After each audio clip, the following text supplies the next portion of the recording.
Opportunity to move and run, keep the balls is to our advantage, and we executed the call perfectly and rolled them off the ball and punched it in, and it was huge for the outcome of the game. What was different just overall in the game with your run game execution, and what does that do for you as an offense and as a play caller when your run game is effective? Well, yeah, I mean it makes life better. It makes it flow better. When you're falling forward, and you're running the ball with some effectiveness, which we had very few.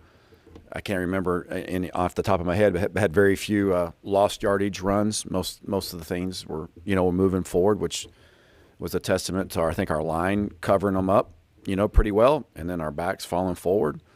And so, when you can run the ball and rely on getting 3 and 4 yards on early downs, when you want to hand the ball off, it makes things a lot easier. I thought, obviously, from a confidence standpoint, that was probably the best that we've run the ball, from a consistent basis, and something certainly to build off of. You mentioned maybe you're going to get the ball back in the second half. What can a successful kind of double dip there do for a team? Well, obviously any Big Ten game and those possessions are so, and just in football in general, the possessions are so vital, and to be able to score touchdowns on back-to-back possessions, obviously was a huge. I don't know what the percentages are. Coach makes a big deal of it, and we do in our organization. But I would say when you double dip with 2 touchdowns in football, your percentages of winning the game are probably through the roof, to be my guess. And I know they are. I just don't know what those numbers are, but it's a really strong indicator you're going to win the game. If you can score right before halftime and then turn around and have 14 points put on the board for the other team touches the ball, it's a big deal. What are some unique challenges against the Wisconsin defense this week? They got really good players, and they have a really good scheme. They're like most of our Big Ten foes, are. They believe in what they do defensively, even though it's a new coaching staff and a new scheme. There's a lot of carryover from what they've done previous years, and the personnel. They brought some new faces in as well, but they're a big, stout, strong defense that's playing very well. So there's a lot of challenges. Bret has talked about, like, last year you guys lost a lot of voices in the locker room, but it would seem like Casey Washington's the guy who's finding his voice or has found it. I guess, what have you observed just from his ability in that regard? Casey has really grown in that role for us, and it's been really impressive to watch. And our team really respects him. And then it even, obviously, it just cements it when he shows up the way he shows up. And we've got tons of faith in Casey. I think him and Luke have a great connection and rapport. I think Luke's got that with all 3 of those guys, that he feels comfortable with. But what he did in the game, what he did leading up to the game, and just the way he approached the week, the way he led our players, and then for him to make those 2 critical plays, the end to half, and without the end to half and end the game plays that he made, winning a one-on-one ball, the outcome could have been completely different. And for him it's really fun. It's really rewarding. I know for him, I know he wants to get in the end zone, and that's going to come. But just for him to lead and to have the intensity he had during the week, and for him to be that guy on Saturday, man, I think it just really solidified the way our team looks at him and as a leader and somebody they really respect. How is Luke developing his processing, his decision-making, his going through progressions? How is he developing in that regard through the season? Well, I think slowly and surely, steadily. I tell you, obviously one thing that sticks out to me about him is the situation doesn't ever seem to be too big for him. He's been in 2 or 3 of these moments now, well, 2 specifically that he's helped us win at the end of the game, in a 2-minute drive, and I think so that speaks to his poise, his inner poise. And his inner belief in what he's doing and how he goes about doing it. And, inevitably, if you're making 35 or 40 decisions a game like you are playing quarterback for our system, you're going to make some decisions that you want back. Just like me as a play caller, I'm going to call it 80 plays or 70 plays. There's going to be inevitably a few that I want back. We're both trying to minimize what those are at the end of the day when you watch the film. And so, as we go into week 8 now, right, for us to and for him to play at the level that he's capable of playing at, like those 3 or 4 plays a game that, we may not see a read or maybe skip through a read. We got to make those plays more consistently. But I love the way he's competing and what he's using with his legs and the way he's remaining poised under really tough circumstances. I mean, just like the last drive. I mean, the flip pass that he threw to who caught that one? Aiden. When he flipped it out to Aiden. That's a big deal. I mean, it's a minute 30 or 45 seconds left in the game, and man, just threw a strike, made a great read, threw it out there. Our guys did a great job on the perimeter. We're in running mode, and he looks at me in between the series, and he was like, "Hey, let me read this," So I let him read it, and sure enough, he pulled it, got 12 critical yards or 11, and could have been the difference in the game. Those kinds of things. It's been really fun to see him grow. Because he knows what he wants, and this is a really long answer to a short question. I'm sorry, and I have a tendency to do that sometimes. But like, he's on the verge of becoming really good, and those are the things that we've got to get tidied up. Is just like those few plays a game where it's like we got to make sure we're 100% on those reads and those movement keys. It seems like in the run game, you kind of simplified things a little bit up front. Now with the pass pro, is that something? Pass pro schemes, is that something that you would look at and make an adjustment? I don't think so. I mean, we're pretty straightforward and simple within the schemes. I mean, we've got now. Do we have to mitigate some of those? The big thing that keeps showing up is when we get in 3rd and 6 more. But even in the course of the game the other day, we had 3 different protection schemes in those situations. It wasn't just relying on one scheme. We got maximum protection, we got double chips, we've got, move the pocket protection. So I think our menu is what our menu is. We just got to continue to get better at it and continue to we've got to make sure that we're staying away from those obvious passing situations because we've just not been great in those, obviously. And so, but yeah, as far as the manipulation we did simplify the run scheme, but it was within the confines of what we already do and how we do it. Just like the protection, we've already kind of manipulated some of those during the course of the year and tweaked them a little bit more. Always looking to see what we can do to put our guys in the best position. But I think the protection schemes are kind of what the protection schemes are right now. We've got to get better within those.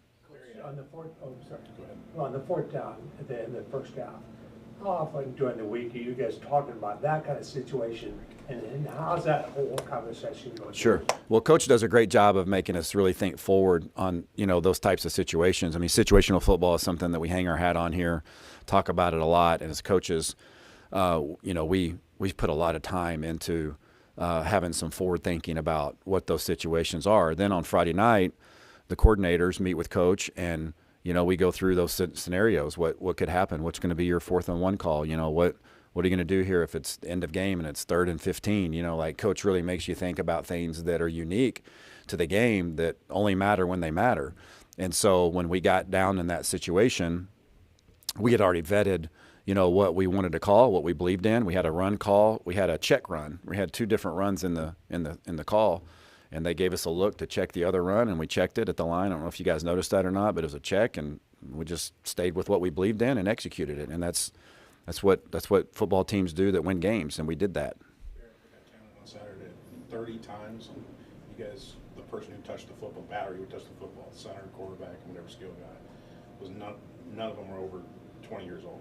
And I'm just curious, when you watch the film, you notice that? Is there something about the youth movement that you coach differently a little bit and just have to keep in the back of your mind when you have this much youth out there? This point in the season, I mean, I think we kind of talked about that last week a little bit. I think I don't really necessarily see it through that lens, because I felt like our guys were prepared to go play the game plan, no matter what experience level they were. And I think that showed. I think Thad had those young backs really prepared. And that showed during the game. I mean, the protection, Aiden Loffrey on the first touchdown pass, tracking the backer and protecting, Caden running a check down on all go and the 2-minute drive and making 10 yards, a subtle play that not many people pay attention to, but that was an awesome release by him and check down. Like, it was a veteran.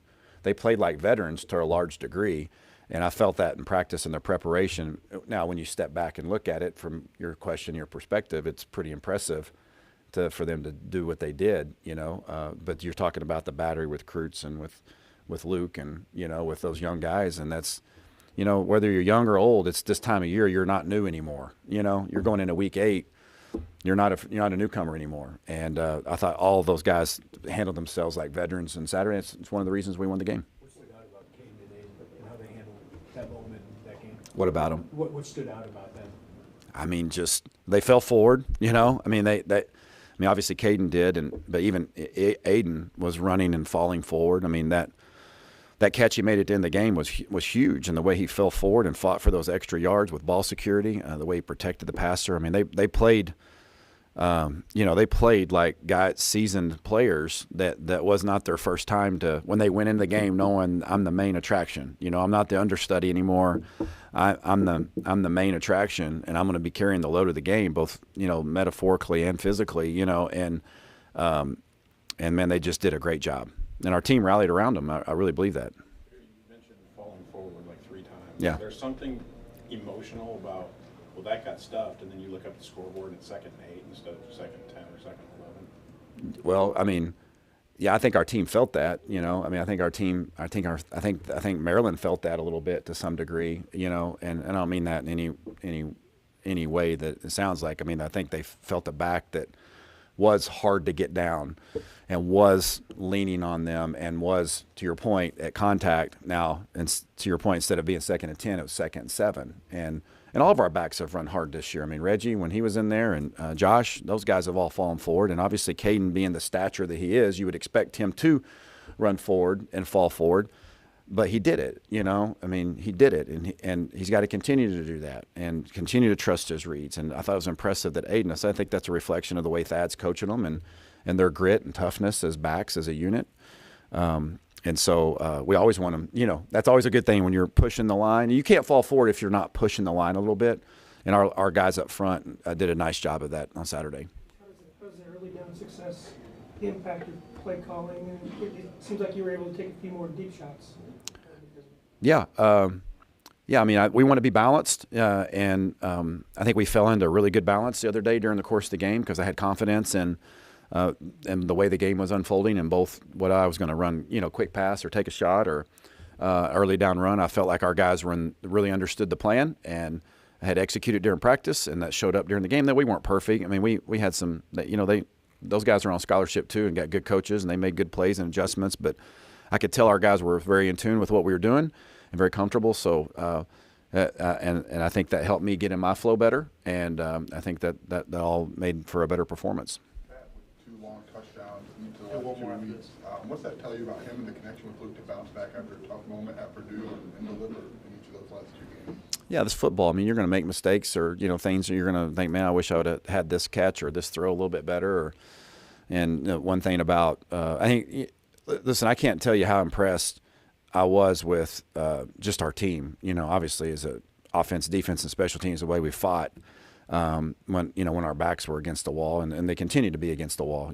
That's the thing, that's the mentality. But like just offensively, to speak on that, like our guys didn't flinch or didn't waver, even though things had not gone the way that well documented, we're all well aware it hadn't gone great at times, and for them to not flinch and to go in, I think it's just Pat's kind of a microcosm of that. Like he just keeps fighting. He keeps coming every day to work, and he's tough and gritty. He believes in his team. He believes in his teammates. He believes in his quarterback. They believe in each other. We got a lot of belief in the building, and that showed up on Saturday. That was really validating, I think, for them, for him, for us. That was a good moment and kind of a microcosm of our organization offensively. How often do you rep, I don't want to say a broken play like that, where the quarterback keeping his eyes forward, the receiver kind of playing back to the quarterback? I know that you try to blow it dead once the play kind of gets wonky in practice, but how often do you kind of rehearse that? Well, we do stress playing through the whistle and having game day reactions in practice. Now the route structure on that particular route was Isaiah coming back underneath naturally, like he was running a return route, and so Luke stepping up in the pocket. The cup was really nice. The protection was good. Luke kept his eyes downfield, popped him in the little spot where his read tells him to take it, and Isaiah split him, which was great to get him in the end zone. That was long overdue for him, and the impact he has on us offensively to get in there. And we got to have more of that, with him. and the other guys on the perimeter as well. But yeah, I think that's a reflection of, like we try to, especially with Luke. I mean, Luke's going to leave the pocket some. I mean, he's going to use his legs, and you don't want to say no on that. And sometimes he shouldn't leave, but then other times he leaves and he gets a 26-yard gain, and so our receivers have learned to, I think, play and anticipate when he's in practice or in game. Like you got to be ready to react to some scramble rules, and we've made a fair amount of plays doing that this year, and that was a critical one, obviously, on third down there. Okay, all right, everybody.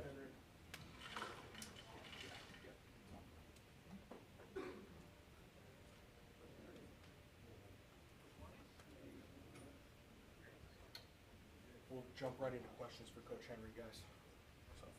We got the black screen. I like it. How y'all doing? Fire away. Coach, what do you know about their quarterback situation, and does it change how you game plan for this week at all? No, because the backup, he can throw it, man. I think it's Braden Locke. I think that's his name, if I'm not mistaken. But I know Coach Longo recruited him out of high school. I know he had a chance to go to UNC and end up going to Mississippi State. And I know that when he got in the game, the offense did not change, right? The kid has a cannon. He can let it fly. Obviously, that sucks for Tanner Mordecai, man. I mean, he was having a really good year. I was really looking forward to going against him. He's a really good competitor. You can tell their offense was clicking on all cylinders because of him, just because of the way he's able to kind of make things go, and he was throwing it around. He was handing the ball off. He was running the ball. I mean, he did some everything. And so I know it's going to be a tough challenge for them, right? They got a newer guy coming in, but that's Coach Longo's system, and it's not predicated around one player, But I do know that the operation of what the quarterback does is massive. But this young man, he can let it fly. He can throw it. He runs really well. I mean, I don't foresee it being much of a drop off in terms of what they're going to ask him to do. Obviously, he hadn't taken as many snaps, but I'm going to prepare for him like Tanner Mordecai was the quarterback. What did you learn about Tyler Strang, who maybe lost that starting job and just going in, bigger receiver and making some really critical plays there? Tyler, as I've always said, Tyler's extremely resilient. During the week of practice, is with all our young defensive backs, we try to put them in a pressure cooker, man. We try to make it so that it's really tough and really challenging for them in practice. And when games come, they're a little bit easier. I will say this: our offensive look team may be one of the best look teams in the country. I mean, the look that Colin Dixon is given, right? The look that Capka Jones is given, Ian Pugh, Weston Adams. I mean, they do a phenomenal job in trying to replicate a lot of these wideouts, and so that was partially a testament to what Tyler was seeing all week in practice. And then obviously his opportunity came, and that just speaks to him. That speaks to kind of the culture that we're constantly developing, right? You don't know when your number's going to be called, right? You may not go in as a starter, but when your number's called, you got to be ready. And I think, right, it happened to Tyler last year, happened to him this year, right? I know everybody wants to walk out there and take the first snap, right, so they can say that they're a starter, but he played more snaps than any other guys who was in rotation with him. So in my mind, he is a starter. Right. Although he didn't take the very first snap, I'm just extremely proud of him, the way he responded, the way he handled things, how he tried to coach the younger guys up. That's always really good to see, and that's typically a sign that you got a very special program. I know you switched up the defensive front a little bit, probably due to personnel, but what did you think of what Bryson said and just your defensive front with Seth and Gabe and all that? Yeah, I thought they did a tremendous job. We were trying to just cause confusion for the quarterback, right? Oftentimes when you just sit in something, eventually people try to get tails on it. They know how to attack it. And so, again, like I always say, it's like a game of cat and mouse, just trying to change it up. I thought those guys did a tremendous job up front, and getting after the quarterback, right? One of our main defensive goals was disguise and disrupt number 3, right? And so we just wanted to do that, whether it was on the back end, whether it's on the front end. And I thought just collectively, right, between the from the front guys to the linebackers to the secondary, we just tried to mix it up for him, and that was able. He held the ball a little longer than we thought sometimes. We knew going third down, I think he was averaging, like, I think it was like 3.5 You know, he was holding the ball for a little longer on third down than he was on first and second down. Balls were out really, really fast, right, which probably was the reason why we started getting a lot more screens, right, because they didn't have as much of success as they had previously throwing the ball down the field and connecting down the field. And so it was just trying to rattle him every way possible. The young man is obviously a talented player, but I'm just excited we came out with the victory. So the offense is going to attack something, but defending screens, what is the key when teams turn to that if they can't get over top? Well, part of it is making sure guys get out of the stack up front. And then the other part is right, you gotta have an outside piece and setting the edge, right? You gotta have an inside piece and guys run into it, and then you gotta have a middle piece. You know, a lot of those screens, right? If you watch those screens, they end up running 16 screens. All right, I've never been a part of a game where a team ran 16 screens. Now this team was primarily a deep shot, throw the ball down the field, and they had some screens in the game, but they ran 16. Right, some of them came from the tailback, some of them were wide receiver screens, but in majority of those screens, someone made contact with them either at the line of scrimmage or 2 to 3 yards around the line of scrimmage. So what that tells me is that we missed tackles, right? And so I don't really foresee it being I think it was a missed tackle issue. Like that's like at the end, football boils down to either you're going to make a tackle or miss a tackle. And if you miss it, make sure you miss it with leverage, right? I know Nicario Harper had one that went for 24 yards versus Jayshon Jones. And he misses it inside. If he misses it outside, right, you got the middle piece coming or the inside piece coming, and maybe it's a 5-yard gain instead of a 24-yard gain. And so just constantly, we hit it yesterday in our meetings, just constantly harping on our guys about, okay, listen, right, obviously, right, you teams are running plays, right, trying to attack certain things. Here's the weakness in our defense if they attack it this way. But right, if we got a guy coming to make a tackle and we know we got guys running inside and we got a guy setting the edge on it, right, if you're going to miss, you have to miss outside to force the ball to cut back. If he forces the ball to cut back, he runs into Johnny Newton. Johnny Newton versus a wide receiver, I take Johnny Newton every day of the week, right? And so it's just learning from those situations. We've never been screened like that. You know, and we played everything, right? We played zone, played a little bit of man, played a little bit of cover zero. I mean, it was everything. So it wasn't just we were in single high playing man defense. It was a little bit of everything. And obviously we just got to change up some of our looks in terms of our disguise, whether we are no matter what look we're in, just changing the look for them post snap, so they don't get a beat on it. But the running back, I think the running back had like 8 screens. Right, they ran a counter screen. I've never seen a counter screen.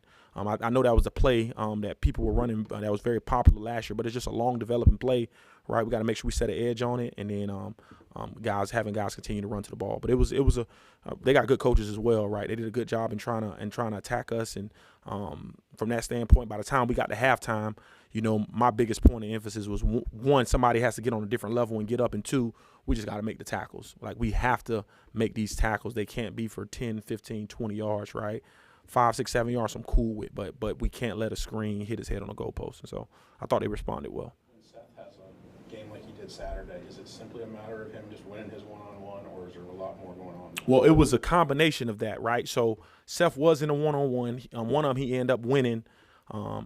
He ends up sacking the quarterback, and he kind of grabbed his foot, and quarterback stumbled and fell. Another one, he was actually in coverage. He was in coverage, and he's the secondary contained player. Quarterback got out, right, started scrambling, and Seth went to pull him up and made a sack, right? So it's a like you were truly able to see Seth's like versatility, right? To be honest, he should have had like 4 or 5, right? And I had a conversation with him yesterday. I don't think better than 3 sacks or 4, right? He had an opportunity. I mean, excited for him, happy for him, but he knows what he left on the table. And I mean, anytime you can teach from a setting like that, right, and show them, okay, you had 3 of them, right? Well, why did those 3 sacks come about? One, it was on one particular play. Johnny Newton had like amazing middle push, right? The guys on the backside they literally push it to Seth, right? He falls into it, right? Makes a great play.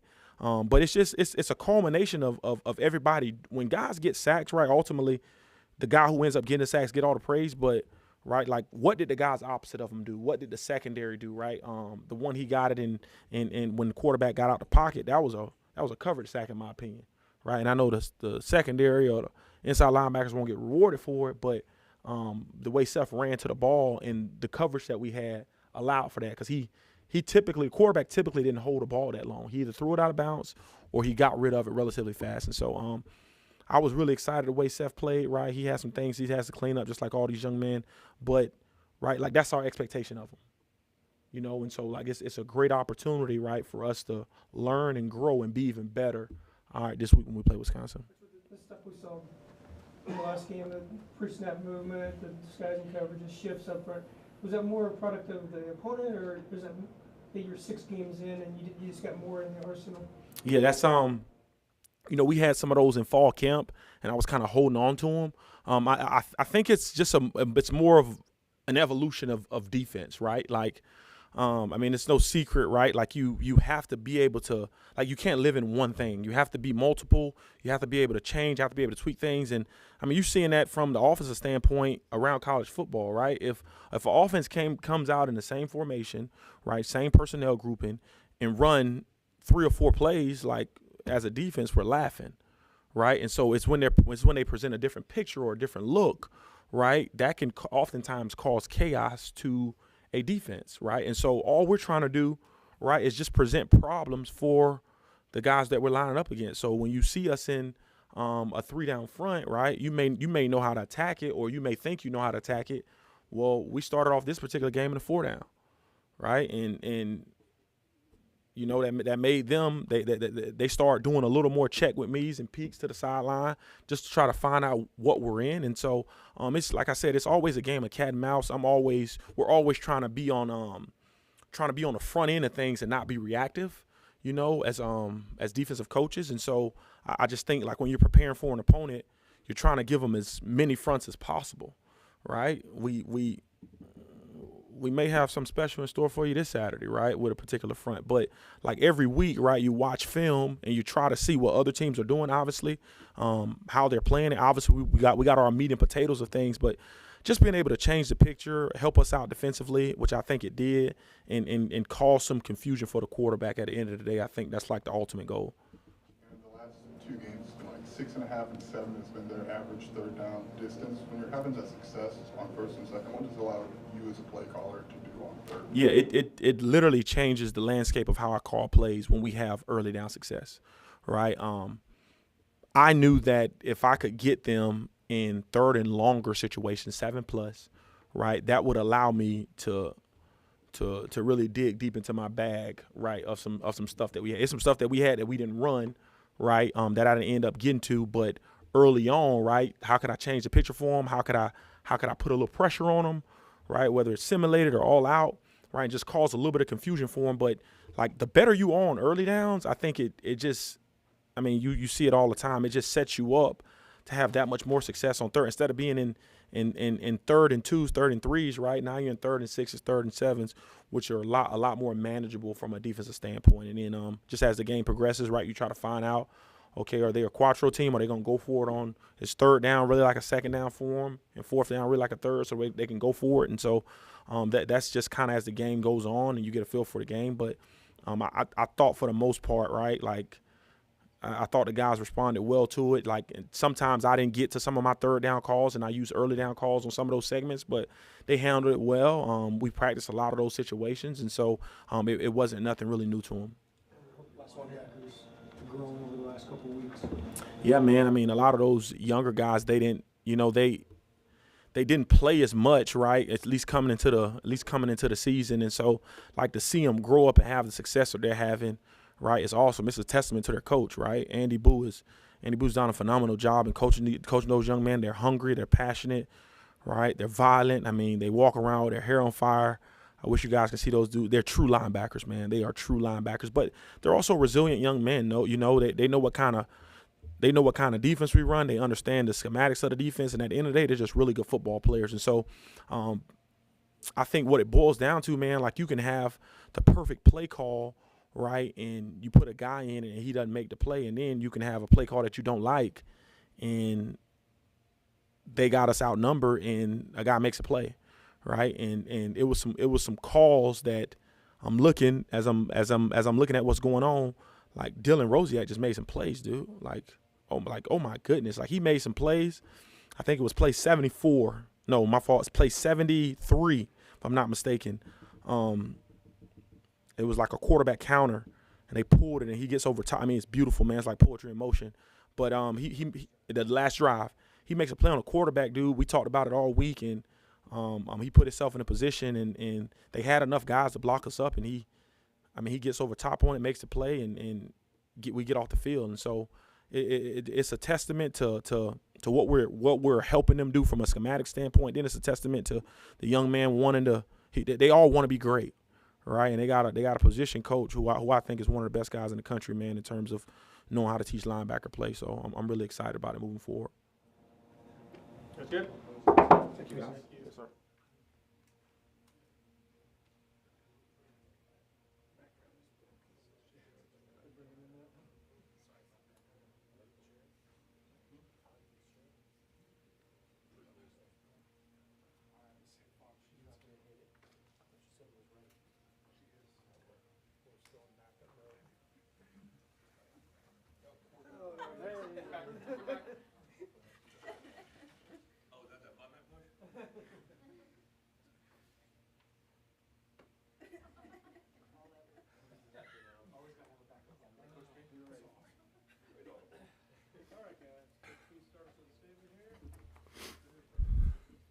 Yeah, just a couple updates. From an injury standpoint, Keith, Randolph, and Reggie are making progress.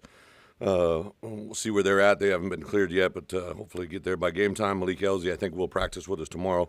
And then really Tariq Barnes and Geske both really got cleared last Thursday or Friday, literally right before our trip over there. So that's why we took them, but they really hadn't got reps for 2 weeks. So they'll be fully engaged in the game plan this week. And then I know a couple of you guys probably have asked. Caden obviously came out of the game at the end, but he had no issue, just full go for practice for us moving forward. So really from the game, came out pretty healthy, to be quite honest. Got a couple guys back for this week, which is always good, and see where they're at. Obviously, this Wisconsin team has transitioned a lot. You know, we've had several rematch games. Purdue, Nebraska were both rematch games, but new staffs, right? So it's another rematch game, but obviously a totally different makeup, kind of what we saw from a year ago. There is some carryover on the defense side of the ball, but offensively, obviously new personnel, the running back, obviously, but personnel used in different ways. So this is kind of a totally new opponent in that regards. Excited to get back here in Memorial, and this is our 8th week, right? So there's some things that we started doing last week in practice. I thought our guys really responded well. I did some things Tuesday, Wednesday, and Thursday last week to kind of increase their mental reps and decrease their physical reps, and obviously played a 4-quarter game and played really strong at the end. So we'll mirror some of that coming forward this week and go forward. So with that, congratulations to Seth and Caden, 2 guys get Big Ten Player of the Week. I think that's a huge deal and very well deserved. I thought I asked Bret after the game, are we going to nominate Caleb for the walk-off field goal or Isaiah for the 2 punt returns, and then had the Penn State kid get 2 punt returns for touchdowns, so I understand why he got it. And obviously the punter for Iowa going over 400 yards is a special treat. So too bad for those 2 guys. They couldn't get Special Teams Player of the Week, but very well deserved. Every week is the same for you guys, but what's the key as a coaching staff when you do win? What do you emphasize to sustain? Yeah, really stay status quo. Our schedule for Sunday really remains the same. Win or lose, I might tweak it, just because of the number of reps in a game, like the amount of time that we devote to the opponent versus the upcoming opponent. But we pretty much every Sunday kind of put the game to bed, win or lose, and then have a brief dinner break. We did have a victory meal, which I think our guys really enjoy. I know coaches enjoy as well. And then jumped into our preparation for Wisconsin. Sometimes we'll take them out on the field, depending on kind of where we are injury-wise and everything. But for the most part, that Sunday, the reason we do that is to really win or lose. You flush it and move on. And I want them to hear walking out of the building on Sunday night, nothing but our next opponent, which obviously was Wisconsin. So they turn the page, and then today is a day off, but we see a lot of our kids come through, watch film, get early game plan thoughts, and obviously come over and get a lot of treatment. Some of our guys do a voluntary lift on Monday as well. What changed for you or flipped in that timeout to go from calling a field goal before half to going for it? The confidence in my coaches, Barry Lunny.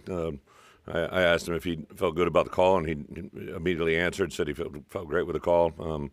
All the offensive coaches felt that way. And then, there was a little bit of a 3-headed monster going into that little scenario, right? We got really close on the pass play, so we were trying to get a read from the officials on whether or not the ball was crossed. They've gotten really hairy this year about coaches leaving the box. I was trying to get down there to ask the question, and the clock was running, and I had one timeout to use, obviously. So a little bit of that going on with the addition to if it was short, do we want to go for it? Do we want to kick the field goal? And then obviously when they called timeout, that kind of cleared everything up for us and let us go to that moment. That's the position of those short yardage Yeah. that we talked a lot about in recent weeks. Is there any confidence carry over your offense, your coaches? Well, you go back to last Sunday. I had a meeting. I always, meet with both sides of the ball. We meet as a staff, but then I'll sit down. And one of the things I directed staff last Sunday was we were going to put in instead of having Wednesday be our third and short and fourth and short install, I moved it to Monday, and then we repped it Tuesday, Wednesday, Thursday. And obviously the first 3rd and 1 was on the very first drive that converted, and then obviously the next play was a touchdown. And I made a big deal of that Sunday night in my presentation to the team about how we win games, and a lot went into that prep and a lot went into the results. Do the, maybe more mental reps, a little fewer the physical reps. Is it always, are you always looking at that midpoint of the season, or do you adjust for a team or schedule? Or? Yeah, I think as a head coach, it's one of the things that I think like today I had 3 sheets laying in front of me of kind of tomorrow's practice schedule, and I'd kind of gone back and forth several times with what I wanted to do was trying to tweak it between a certain number of periods and a certain number of walkthrough periods. And Mark Torson, our chief of staff, he came in, and I think he saw all 3 sheets, and I kind of went with one. But I modeled it a lot off of what we did last year in Week 8 a little bit. There's a little bit of carryover from where you've done things in the past, but really it's about this year's team, right? And last year and last week in particular, we had those 2 freshman running backs. We knew they were going to be probably the guys on Saturday, so we wanted to get a lot of good early down reps with them. So we kind of increased the number of early down reps and minimized the number of third down reps that they took. So it's a little bit of give and take each week, to be quite honest. But yes, you do all year long kind of taper as you get going.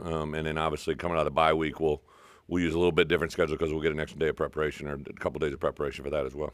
Yeah, the game plan and really the execution offensively, was that more indicative of the identity that you want to have as an offense? You talking about this past week? Yeah, well, anytime you have success, that's an easy answer, right? But I do think, Barry in particular, felt really good going into the game. Talked about things the week after that, obviously out of the Nebraska game. And I think early on we kind of, the way Reggie was moving around, and obviously we knew we weren't going to have Josh. I said, hey, let's just go with the game plan of we're going to have Caden and Aiden as the availability and Fidanzo as the running back tandem, and let's go from there. We devised a game plan, and anytime he gained 12 yards on the first play, it was a pretty impactful play, and then had a nice mix on that first series of some run and pass, and then I think the 3rd and 1 that converted into the touchdown the next play really had a huge part, and then we scored on series 1, 6, 7, and 8 of 12 series, right? So 6 was the one right at the end of the half, obviously, that resulted, and that was directly from a guy of ours stripping the ball out. Kanena recovered it, and then we had an end of half series, and then we came out and double dipped. And I kind of knew Locks, like we've said, I knew they put a huge emphasis. He comes from the same coaching tree as I about kind of the Belichick, Saban double dipping. That's a big thing with those guys, and I knew what I was trying to do, and I also knew what they were trying to do. Coach, I know Wisconsin is the focus, of course, but you got 5 conference games left. A lot of things still available to you. You guys talk about that all as a team. Yeah, I think. But anytime on Sundays, as a head coach, I usually. I at the end zone in on what we're doing, but I do take a picture about where we're at, what we're doing, whether it's win or lose. We talk about it. I think that where we're at right now, to be a 3-4 football team, I was more emphasis on what we got to do to take care of this week than anything else. Kind of like when we're in that little bit of a stretch of adversity too. Like the best thing you can do is focus on the now, and that gets you to where you want to be. There was 30 times on Saturday. What's that? 30 times on Saturday where the guy who touched the football on offense, the center, quarterback, and the skill guy was not more than 20 years old. Do you think about the youth that you have right now? And I know you have a standard for it. That's a great PFF stat. You had to research that. You had to do some work on that. But I know you have a standard for it. You want them in Week 8, but is there excitement about where they could be? I think it was very apparent to me, right, when we got into fall camp. I remember, I think I've said this in here, we got a room of 120 guys, and 40 of those guys had never been with us before, right? And really about half of our travel roster is all new, right? As many veteran players as we had coming back, you take a guy like Miles Scott, who'd been with me for 2 years, but this is his first year at free safety, and there's just little things like that in retrospect, I needed to be a lot cleaner about how we approach the game, on how we teach it, and what we do. I think that's a balance that you always got to be aware of as a head coach. But we do have a lot of youth that's playing extremely well. I tell you what, to see Dylan Rosiak play the way he has the last couple of weeks, Kanana Olaga, he made a recovery there at the end of half. That end of half drive never happens if I can't tell you who stripped it. Taz says he does it. Johnny said he did it, and Dylan Rosiak said he did it. So regardless, the ball came out, and then that big man was jumping on it, and you see Kanana just literally, if you zoom in on that, it's amazing that he gets that ball out of there, and he's just got a kind of a knack for that. Dylan Rosiak on the 2nd and 9 on that last series, he's one-on-one with a quarterback out in the flat, and he gets him down. There's a play, when they threw to the quarterback on kind of the reverse throwback there. I remember somebody on the headset goes, "It's wide open," and I said, "Miles is there," and Miles took a sideline skinny, which we practiced at probably 6 to 7 times during fall camp, and he just got him down, and 3 plays later, they're punting, So there's so many tangible, fundamental things that our young players are doing well. Sometimes you got to live through some things that you're going through it, but I'm also excited. Johnny and Keith, obviously Keith missed last week, but those 2 guys are probably playing as good a football as I've seen them play. To see Seth Coleman come along and have the production that he actually just literally got a text from OC. I think somebody tweeted it that hadn't been done since OC had done it. So OC he sent that text to me with some wise jokes. It's fun to see the growth of some of these guys continue to get better and better. Alec Bryan is playing really, really well. Gabe had a really good week of practice. I thought he was going to kind of have one of those games. I think when he missed that sack early, that kind of frustrated him a little bit. He's so bound up. But Gabe is really, truly playing pretty good against the run, better than he's ever played. Not the production, but that stuff will come. You had talked in the past about replacing voices from last year's team, and I'm just wondering how Casey Washington in particular has stepped into that. I would say that he's probably one of the most, in my opinion, shining examples of someone that's really literally came from when we started here. Well, obviously he left and came back, but my first year, he's battling out some PT time with Hightower a little bit, and there was kind of some going back and forth, and I really thought last spring his game really took a big jump, and I began to talk to him about, hey, you've been through this a lot. Why don't you continue to express your voice? Because he's very intelligent, very well spoken. Mom and Dad have raised a great kid, like just really. And then it was interesting on Sunday. Like most of the time for me, I always tell our coaches and I tell our players, I coach with my back to the bench, right? So that's a purposeful thing that I do, that I've done that my entire career. I don't turn around much. When I turn around, it's to speak and say something. But most of the time I keep my back to the bench because I have a coach. My responsibility, I think, is to manage the game. Like I can't imagine these coaches that don't wear headsets or don't stay engaged with what's going on, because I literally, click over and tell defensive things that are going on offense, vice versa. So it's very seldom as a head coach you get to turn around. Obviously during breaks there's a difference, but I said, hey, is there any voices on Sunday, that anybody would like to talk about or be out? And literally like 3 or 4 of my coaches, both sides of the ball at the same time, said Casey Washington was unbelievable, and you can just see the confidence ooze out of him. There's a connection between him and Luke. That same play was literally the drive that it wasn't the same because the defense played a little bit different, but that same play that he caught at the end of the game, he caught at the end of the half, which gave us a big gain as well. So, but just a lot of confidence in that young man. It felt like your offensive line really set a tone there early and throughout the game. Like, what have you noticed, just personnel-wise, about that group gelling? Practice does make a difference, to be quite honest. And Zai, that was the first time he had literally completed a week of practice in all of fall camp. Zai probably played his best game that he's played since he's been here. So for him to take a step forward, Julian's always played pretty good. Hunter, got better. I do think Geske will be back with us this week. Josh made a noticeable improvement from the last game to this game. So, yeah, there's definitely some positives that are coming forward. And I think, Isaiah Adams, every game he gets at right tackle is just making him improve. So we worked Tanner Arkin. I'm sure you saw that in the mix a little bit. And he was a nice addition in our 12 personnel and then 13 as well. So, we're getting some new faces in there and doing a good job. Barry said, he didn't have the percentage off the top of his head. Yeah. If you get it, pretty good chance you're going to win. Yeah, if you double dip, and really, if you just think about the pure math of it, like if you think about different football games you've either watched or been a part of, and if the offense scores 2 times without the defense going on the field, it's usually a turnover, a sudden change, right? That's how it normally happens. people don't notice it much, and because there's a halftime and a band in between, and a trip to the soda stand, right? But that's exactly what happens if you watch a game where an offense scores, and before the other offense takes the field, you get another score. It usually changes the momentum of a game, and that's kind of what it is. Zach Tomey left the game. Do you know what his status is? Oh yeah, Zach. Yeah, his was a chest. All the X-rays are negative. He's just a little bit sore, but we do expect him to be back out there. If not this week, he'll be back after the bye week. For you personally, heading into a Wisconsin game, is there still any emotion, or is it different now that you've kind of got the reunions out of the way? For me, with Wisconsin coming here, there's always, it was 9 years of my life. I got married in Madison. Have a lot of coaches that are on that staff that are not so much now, but there are always going to be those things. But it literally vanished as soon as I left there. Like it just, I'd been through it before a couple other times. So just have Luke and I have known each other for a long time. I have a lot of respect for him. Don't know a lot of his coaches, but obviously a guy that has built a lot of tradition. What he did at Cincinnati, he's continued forward there. So yeah, just a lot of respect more than anything. Keith on Saturday. What's that? Without Keith on Saturday, what did you get out of your defensive line? Yeah, I thought Johnny, he kind of took into that role, played him kind of in that position.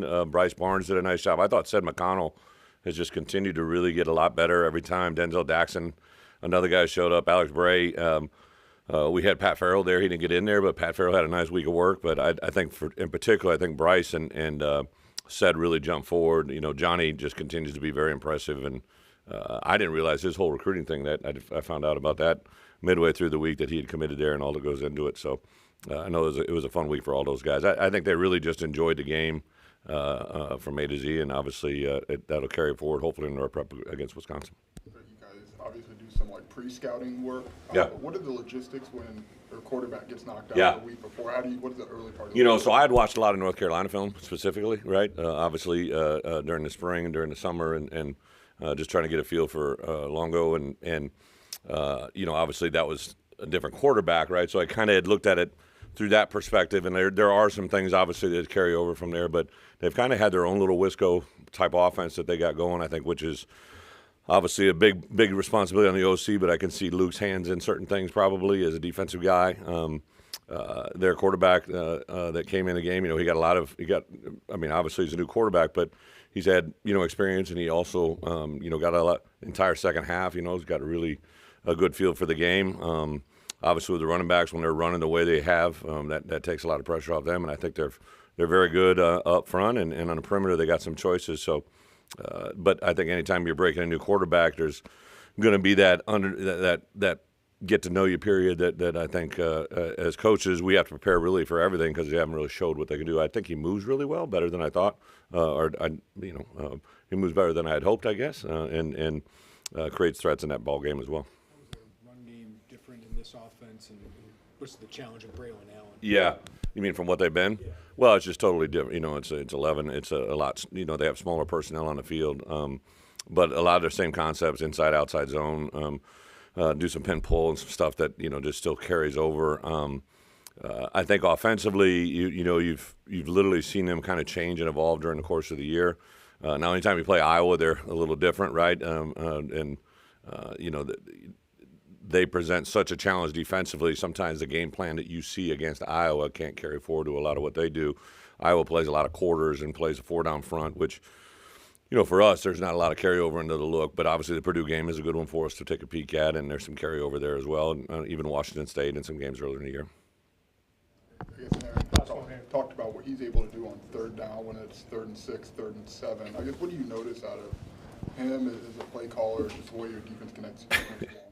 Yeah, so, I've had a lot of defense coordinators. I think, I don't know how many I've had now, but, guys that become head coaches, Charlie Partridge, Chris Ash, Dave Dorn, and obviously Ryan. So I've known Aaron in such a different capacity, right? Like, so he literally came in my office last night, I believe, like 10:30 or so, and I had like 30 plays I wanted to show him or whatever. We went through the game, and all of a sudden I look at the clock and it's 12:30, right? And like you guys sit up here, he can just go, right? Like, because it's when I have an edit I want to watch with him, I like watching it with just he and I, right? Because I like I've been trying to grow him, like one of the things that I really like to do is with young new coordinators is kind of, you know, grow them, work them, and from a defensive point of view, it's a little bit different than offense, but he just can really go, right? Like, he can really talk, and like, so it takes us, you know, 2 hours to get through a 30-play edit, right? Because we end up talking about it goes in this direction. But what I've noticed out of him, a play caller, his directness, his assertiveness. We changed some things around last week. I took Andy Boo out of the box and put him on the field, and I took Antonio and Grant Morgan, who's a very talented young coach, and put him upstairs. And Andy had been on the field 2 years in a row. You know, Kevin had always been upstairs, right? And I thought I wanted to see things in the back end. I thought Antonio, and he gave great insight. Antonio and Aaron, I mean, they've played together, right? So they have a connection. So I really like the way our staff is evolving defensively and getting to know our players. We've made some adaptations. Some of the things that we do well, some of the things we haven't done well, taking advantage of you know, some personnel, but also not allowing them to take advantage of our personnel, like, is a big part. I think one of the things defensively you really have to be aware of more than anything is all offensive coaches look for your weakest links, right? They want to look for things they feel they can attack, and when they're doing that, you have to take notice of that because that's what they see, right? It doesn't matter what we see. I always tell them, you always got to look at it from an opponent point of view. What are they telling you your issues are? And that's what we really hone in on. Thank you. Backdrop, look, man.